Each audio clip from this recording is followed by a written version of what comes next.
Assalamualaikum warahmatullahi wabarakatuh. Perkenalkan, nama saya Haslinda dari kelas 11 IPS 3 akan membahas tentang Perang Banjar.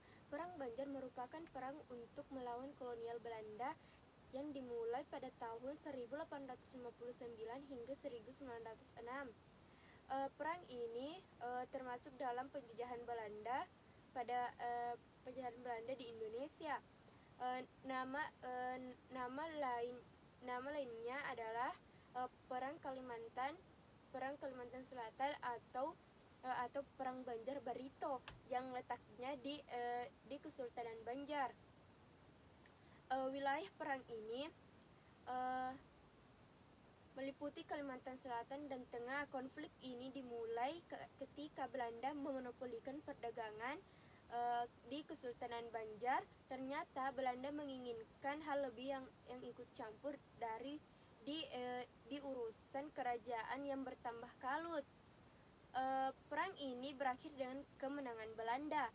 Pada abad ke-16, Belanda atas East United India Company sudah datang dan menjalin kontrak di Pulau Kalimantan, tepatnya pada tahun 1606. Pada tahun 1635, kontrak pertama perdagangan lada ditandatangani waktu itu. Ditandatangani bersama dengan Kesultanan Banjar.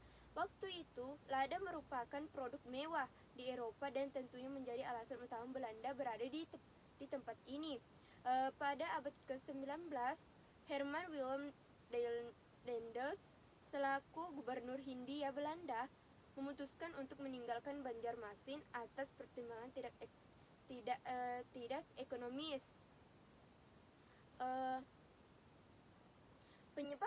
Penyebab terjadinya perang Banjar, pertama, rakyat tidak senang dengan merajalelanya Belanda yang mengusahakan perkebunan dan pertambangan di Kalimantan Selatan. Kedua, Belanda terlalu banyak campur tangan dalam urusan intern kesultanan. Yang ketiga, Belanda bermaksud menguasai daerah Kalimantan Selatan,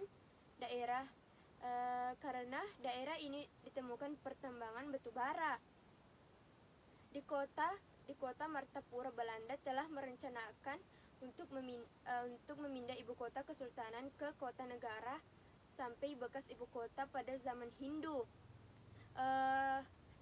Kesimpulannya, dari pembahasan di atas saya dapat mengetahui sebab terjadinya perang Banjar.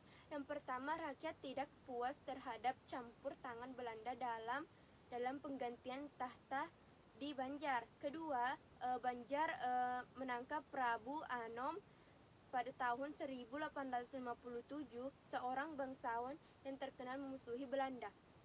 Sekian itu penjelasan tentang perang Banjar. Wassalamualaikum warahmatullahi wabarakatuh.